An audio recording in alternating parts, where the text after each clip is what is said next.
Welcome to CXQA Live, where we discuss the most important strategies and ideas in developing an effective call center.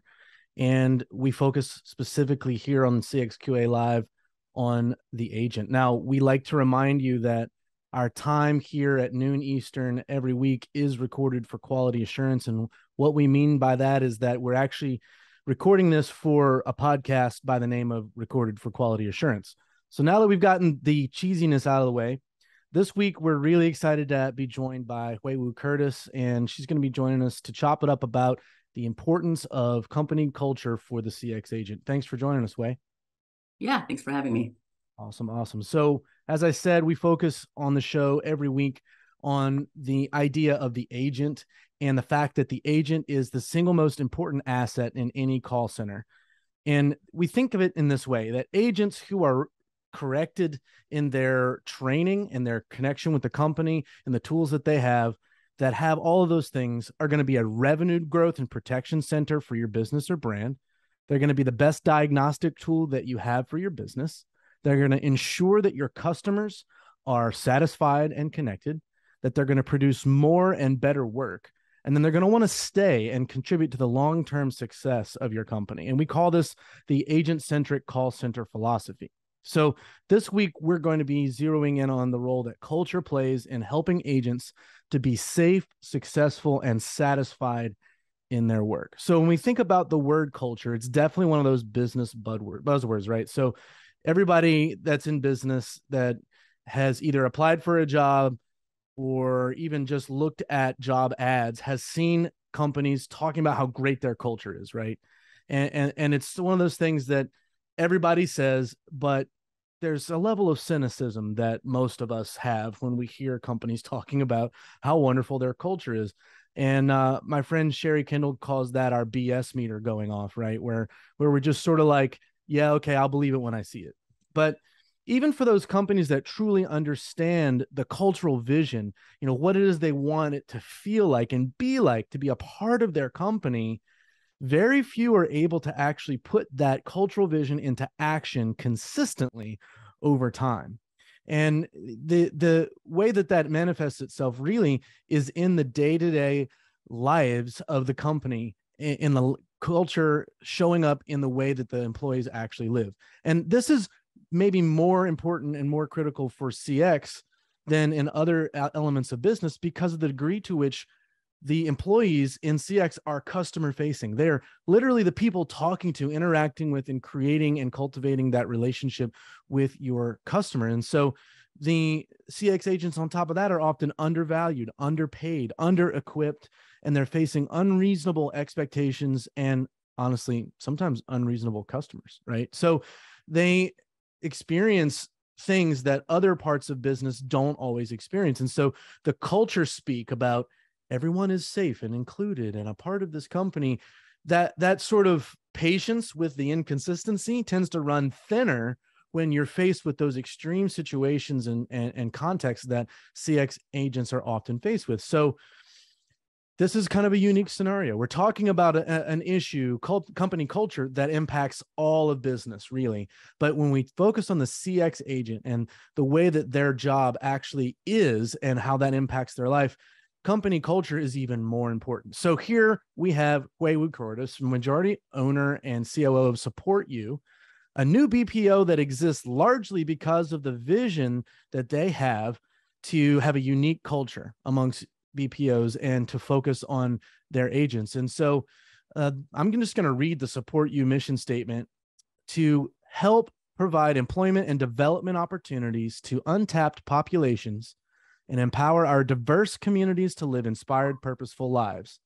We bring out the best version of our people, and they deliver awesome results for our clients and customers. We're really glad to have you on the show. So for starters, tell me how you came to such a unique mission statement for your company. I'm really curious. Yeah, absolutely. I think it'll make sense if I give you kind of a little bit of background and context. So, majority of my career, I've always worked in much larger corporations. And, oftentimes as I continue to climb the corporate ladder, I was oftentimes the only minority female. And far too often did I work with and supervise people that were really talented, but were just kind of hidden, right? Because they were never given opportunities to develop. They were never given opportunities to be part of projects. Because, I mean, ultimately, if you took a step back, they didn't look the part. They didn't act the part. They didn't have kind of the right credentials that the company was looking for. And I think that's a huge disservice and a huge miss for people. And so that's what really prompted me to create supportU, which is understanding some of the challenges internally. I want to be able to give people within special populations kind of a voice, you know, and a safe place where they really can like truly thrive, and that everybody works together. And if we do, then we'll be equally successful. Wow. That's really, really, really strong. And it stands out, you know, when we think about the larger landscape of CX, we want to deliver customer experience, and everybody knows that and everybody says that, but kind of understanding the untapped potential and the meaning of allowing folks who might not otherwise have opportunities to become the best version of themselves, which is essentially what you guys are talking about, really unlocks an enormous amount of growth in not just revenue, not just happy customers, but in the meaning behind business and why we do what we do every day. So I really admire what you guys have put together. Now, zooming out just for a minute, I want to think about this from 30,000 feet for just a second. Tell us about your philosophy of culture for a CX organization, and why does it matter, and how does it uniquely matter for CX? Yeah, absolutely. You know, I think when you look at CX in most organizations, you know, what is it that ultimately organizations want to do for their customers? They want to make sure that customers are loyal. They want to make sure that they are really kind of processing things as easy as possible for customers to kind of deal with you. They want to make sure that customers are happy, right? Well, all of these kind of tenets really can apply internally. And so when you take upon those kind of, I would say, ideas and kind of notions, right? Much of kind of what you touched upon, you know, people do want to feel valued and safe. People want to feel like they're contributing something. And then far too often, when you get a diverse population together, you know, I often say that the frontline folks, they have all the answers. We don't, because they hear it day in and day out. And so what a huge opportunity to really kind of, you know, you talk about data mining and all this statistics and reports and stuff. Well, they have it right there. And you can kind of, you know, again, kind of cross-reference those things to really understand, you know, what are some of the kind of basic needs of the customers? Where are the gaps and process improvement opportunities? And so you're not going to get that culture with employees if they don't feel safe to really kind of voice their opinions and their feedback. And so I think it's really important to us to really have an employee-centric organization. And I know that sounds really markety and cheesy, but, you know, ultimately at the end of the day, people have to feel it, right? It's not something that you post on the wall. It's not something that you know, splash on your website and stuff. You have to walk around, you have to exhibit those qualities. And so we're very purposeful in terms of putting the right leadership team together that looks like people within our communities, that diversity, and making sure that people really kind of take those values and take those objectives and trickle them down, and that we hold everybody, especially each other, accountable.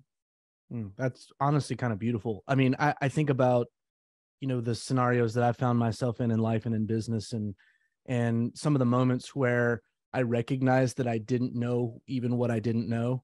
And the fact that people who have very different backgrounds, ethnicities, cultures, experiences are exactly what I needed to help me become the best version of myself as a person or as a leader in business. And there's a beauty in diversity that's understood rightly, not as something where someone needs to be artificially elevated, but as a scenario in which everyone is able to thrive as themselves, and to try to create an environment where that is the norm and where that is modeled, and where there is accountability for not only just providing that, but for providing excellence within that, is very strong. It's a strong idea. And I think so many companies don't want to talk about these things beyond just putting the word diversity on their website, or, you know, whatever the case may be, because diversity is not just an ethnic issue. It's not, there's so many elements of diversity, right? And inclusivity and the ability to be safe at work. And so like next week, we're going to be talking about trauma. Trauma is a safety issue for call center agents. It just is, you know. So there's a lot of layers to these conversations, and you know, I think it's fun to think about all the ways we could talk about them and try to make an impact. But thinking about the way you articulated that, one thing that sticks out to me is I remember having a very, very discouraging conversation with my high school guidance counselor about my college choices.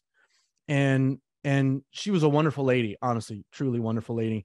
And one of the things that she did that really impacted me was she made fun of the poster that was behind her on the wall, which had some kind of surfacey platitude on it, and basically just said, believe in yourself, everything's going to be okay. And she pointed to it and she said, what's on the wall is true, but it's not true for you just because it's on my wall. Right. And that was really impactful to me, you know, and she probably wouldn't even remember that conversation, but, you know, she probably had it 1,000 times. But thinking about what puts something that's true in concept into action is really difficult, especially when it's a thorny issue, especially when it's an issue that it's very difficult for the majority of people to even understand conceptually. So I think as we think about CX, especially with some of the variables we mentioned, it becomes even more important. So thinking about the idea of being, helping agents to be safe, successful, and satisfied, we talked a little bit, or you talked a little bit about how culture can contribute to those ideas. Let's unpack that a little bit more in detail. Let's go a little deeper. Yeah, absolutely. You know, I think it goes back to the idea of, you know, caring versus saying that you care are two very different things, right? And so many organizations, I'm going to generalize this, but many organizations that I've entered, really there's inconsistencies, right? You can say one thing and some people absolutely live it, others don't. You know, it was eye-opening to me when there was a higher level executive that took over a new department, and he pretty much went in and did like a huge assessment. And basically anybody that wasn't living and displaying the values of our organization automatically got ranked much lower in their annual reviews. And so he was really trying to, you know, reinforce kind of what was most important to us. And so culture is this kind of ambiguous thing, right? It's a collection of many things that make up our culture. But I feel like it really kind of boils down to kind of the behaviors and kind of how you communicate with one another and to the customers. You know, if people feel, if employees feel cared for, then that care is automatically translated to the customers that we help. 100%. I feel like there have been times for me, I don't know about anybody else, where the situation that the company was facing was very difficult, but I felt like I was ready to stay on that journey with the company because of the relationship that I had with either my supervisor or someone else at the company that really made me feel like I was safe and that I belonged, and that we were on this mission together, even though it's a difficult mission. And I like to use the military analogy where, you know, you're in a foxhole together and all the bayonets are facing out, right? There's no bayonets facing in the foxhole. That's a safe environment, right? The bullets might come, the attack's going to come from the outside, but we at least are not turning the guns and the bayonets on each other because we belong together. We have a shared sense of mission and purpose. So, you know, I think about that analogy a lot, but, you know, Hui, I feel like business gets really hectic and stressful, and it's really easy to reduce our decisions down to just focusing on revenue or just focusing on profitability. And that's pretty short-sighted ultimately, because our ability to continue to grow our revenue, to be profitable as businesses, really depends on the people in the business and the actions that those people take. And the actions that those people take are directly related to how safe they feel within the culture. Yeah, absolutely. I mean, how many times do we say, you know, we create this wonderful culture and really kind of a safe culture, and we want your feedback and want your opinions. And then when people give it, you know, there's a bit of retaliation, or they really don't want to hear it, especially if it doesn't reinforce what they feel should be reinforced, right? Don't make any waves, just keep doing what you normally do. And so really kind of creating that safe culture means you have to be respectable to one another, and then be okay with conflict, be okay with thoughts that differ, and be okay with just taking a step back and taking a moment to really kind of listen to others. Yeah, no, that's really good. I remember starting work for a very large retailer on the distribution side of their business. In an orientation, they talked about their open door policy. And the first thing that my trainer told me was, the door might be open, but that doesn't mean you want to walk into it.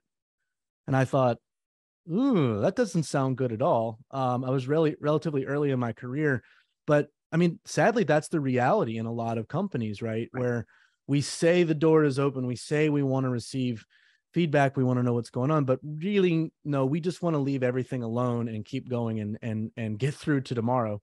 And ultimately, that undermines everything that we're trying to do. Right, because it's easy. Yeah, absolutely. So I appreciate what you shared about that. So we're hoping to have conversations with people throughout organizations of different types. So, in the CX world, of course, you have BPOs, you have in-house organizations, you have consultants that help both types figure out how to handle things. There's a lot of different types of players and so forth. And when you think about company culture, every different part in the org chart, from the C-suite VP level down to directors and managers, down to the agents themselves, are going to have a different view and a different experience. And it's always refreshing to kind of learn about one another's experience and perspectives. And I'm hoping to facilitate that conversation here in this time every Tuesday. But when you think about each of those components, Hui, how would you relate this issue of company culture differently to each of them? Yeah, I would say that I can explain it better with an example. So, we were going into a meeting to talk to one of our vendors because they were having issues. And so one of my supervisors, he kind of gave me a rundown in terms of what he wanted to cover. And it was great, very thorough, very objective. And I think it was really, really good information. So the meeting started and he really kind of fumbled and he didn't quite get his ideas across. And it really kind of took me aback because it's like we just talked about it and he was great and very articulate. And then I realized after time, it's because he was trying to use big words. He was trying to sound sophisticated. And because he was so focused on that, he lost really kind of the meat and the intention of the meeting. And so afterwards, I gave his manager some feedback, which is, he has really good things to say, just be himself. Right. And so there's a lot of examples like that. Or, many times I see people kind of in higher level positions, they love the sound of their own voice. Right. And so I often go into these meetings and saying, you know what, just think about it and wait. And wait isn't defined as such, but wait is, you have to ask yourself, why am I talking? Because if you're doing the talking, you're not doing a lot of the listening and the learning. And so I feel like at every level, it's our responsibility to continue to reinforce culture, to constantly be persistent, to make sure that we create the right behaviors and the right environment.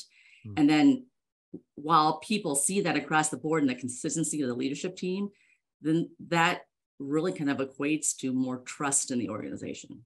I really want to zero in on one of the elements that you just brought forward. And that is the leaders that are in an organization, who they are as people, how they handle themselves in real life situations with other people is what's going to actually translate into the culture of your company. So people that are really good in an interview are not always exactly how they appear to be in that interview. Right. And so even if you have a few references that are provided and you contact those references and, you really, really have to have a different type of hiring process than most of the Western world uses to even begin to understand who people are and who they are, because you can't sort of translate a resume into how they'll handle situations necessarily or how they'll relate to other people, but who they are will be the biggest variable. And I think about those moments in leadership where you need to receive difficult feedback from someone who on the org chart is technically lower than you, right? Right. And the desire to be better, to grow, to listen is such a key variable there. And that is honestly what creates, in large part, that safe culture, right? And it models also for the person who is technically subordinate what it looks like to have a growth mindset as an employee. Right. So Yeah, absolutely. if you've got a leader who doesn't want to grow and who doesn't care about what's true, who doesn't care about what's best for the company, why would the employee? Right. And it just kind of reduces everything down to every man for himself, right? Yeah, absolutely. I mean, when you think about these contact centers, you're working with a few hundred, few thousand people, and typically in organizations, the call center is probably the most diverse department out of all the areas. Mm-hmm. And, we've done a really good job of like dehumanizing our own employees because it's a matter of what we do day to day. And there's reporting, and it's about performance and about KPIs and hitting quality scores. And doesn't leave a lot of room to really kind of bring back the humanity to people, because these are just, check marks that you need to cover in any given day. And so I think if you can just really take a look at that perspective, it's easy to lose sight of it. But you also have to look at your technology and your processes. Is a supervisor's day absorbed by 70% of their day is taken up by administrative tasks? Well, then that's not being employee centric. So you really have to look across the board, and it's not just people and it's not just behavior, but it's everything. And, I call it an ecosystem because everything has to work in unison in order to make sure that your culture is intact and that your people are getting what they need out of an organization and what makes you different and special and why people want to stay. That's really strong. Thinking about that sort of culture ecosystem, and we've talked about lots of the different elements of that. Yeah. But one of the things that struck me as we've been kind of going along today is a lot of the people that might be viewing this content are in situations where that cultural ecosystem is broken. Sure. And where they're fighting discouragement in their daily work. And they might just not really know where to go from here. So, maybe we could kind of walk up the ladder and talk about, from an agent standpoint, from a manager standpoint, and so forth. What are some things that an agent could do, for example, if they find themselves in that broken cultural ecosystem, to improve, at least for themselves, if nothing else, their daily work, and then what can they do to help their organization? Yeah, I think it first starts with characteristic of you have to be brave. You have to be brave and be okay with providing feedback, whether it's good or bad, and what I call managing up, right? As employees, you have certain expectations that you want to see out of your boss. And so if they're not exhibiting those or they're not giving it to you, I often tell people, you got to tell me, right? And so we have to all be okay with it, and I often tell people too, it's like, Rob, love it. Make sure you give me all the feedback that you want. Look, initially I'll probably be mad because that's just human nature. And then I'll get over it and then we'll go and solution it, right? And so you have to be able to give people a little bit of grace in terms of the reaction piece, but make sure you follow up with, now what are we going to do about it? Because it comes full circle. Culture is not a thing where it's just one way or it's one person's responsibility. It's all of our responsibilities. And so we have to be able to very intently provide feedback that's going to help that particular leader or the rest of the organization be that much better. Yeah, and I think the delivery as well as the expectation of initial response are both critical variables, right? So, right. If you're in an agent role and you come at your supervisor with insults and, a very combative approach, that's almost certainly going to end poorly for all involved, right? Right. And then also, as you said, it's really a wise point, understanding that difficult feedback is, difficult. So there's an adjustment period for any of us when we're hearing something difficult. Not everybody handles that the way we would or the way we feel comfortable initially, but giving people an opportunity to process and just kind of managing your expectations with that regard. I think that's really good advice. And I also think too, when you're dealing with an environment that we have now in the economy where, and it has cooled off and slowed a little bit, where there are so many remote work from home type jobs available, and that's globally, right? The economy has changed globally due to the necessity related changes that happened with the pandemic. People don't have to relocate or uproot their whole family as they once did in order to change jobs, right? And people with more stops on their resume in the same period of time are looked at more favorably than they were 2 years ago, because that landscape has changed, that expectation has changed to a certain degree as well. And so that does give an agent potentially the sense that I need to be able to speak clearly and, as you said, courageously to my supervisor with honest, genuine feedback about what's good, about what's not, and then sit back and see how that is responded to, see if there are changes that are made, and to try to keep that positivity. Right. And, I often tell people too, it's like, part of our job is to make the invisible visible.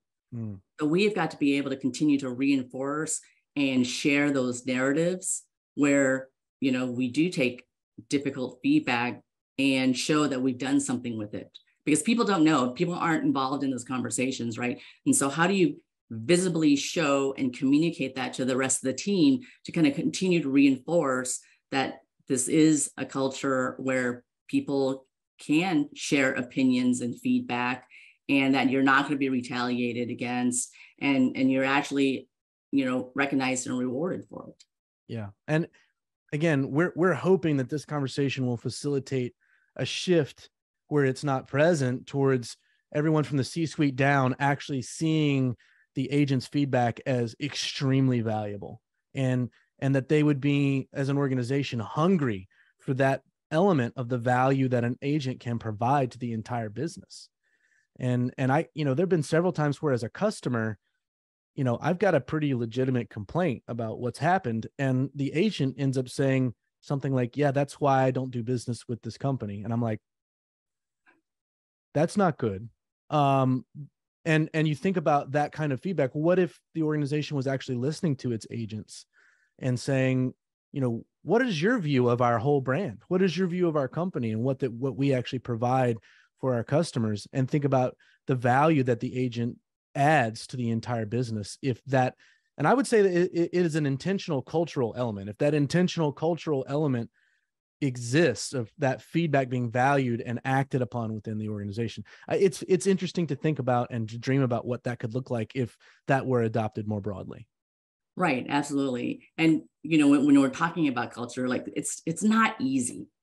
You have so many different competing priorities that it absolutely can be, lost in the shuffle. And so, you really have to be very intent to always keep your focus on the people and the culture, because you're right. There are other things that are more important. I'm not going to dispute that, revenue and profitability isn't important, but ultimately at the end of the day, it's those people that help you become profitable, and then those revenues come in. And so without them, you and I can't answer 1,000 calls. It's not going to work, right? But yet we lose sight in terms of the value and the importance that they play within our organization.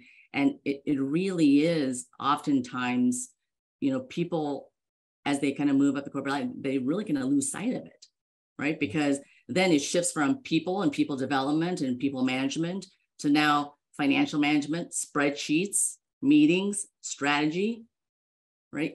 And so it moves further away from people, and it really takes the people at the top to really resonate that down. But we don't necessarily do a good job in terms of coming full circle with why and how it's important. And then what do we get out of it? Absolutely. And then just living it out, interaction to interaction, decision to decision. Employees within a company know, if they've been there for very long at all, whether or not the pitch they heard in the interview process and the slide deck that was in the orientation training is actually lived out by the company's leaders or not. Yeah, absolutely. And it doesn't, I mean, many times it doesn't have to be a big thing, right? I mean, oftentimes when people meet me, I introduce myself. Very rarely do I ever give my title. We were remodeling the call center and stuff, and people kind of, one lady, she likes to read. She likes to read in kind of a quiet place. And we took her space and we had to make an office out of it. And I said, just use my office. And she's like, are you sure? I purposely put a couch in my office, so people can sit and, I don't know, cry or lay down and pout about something. It's okay, because we're going to have good and bad days. And when I would come in and she was still reading, she was like, oh, and she would quickly gather her stuff and leave. I said, just take your time. I'm just going to read emails and stuff. And so there's little things like that put everybody on the same level.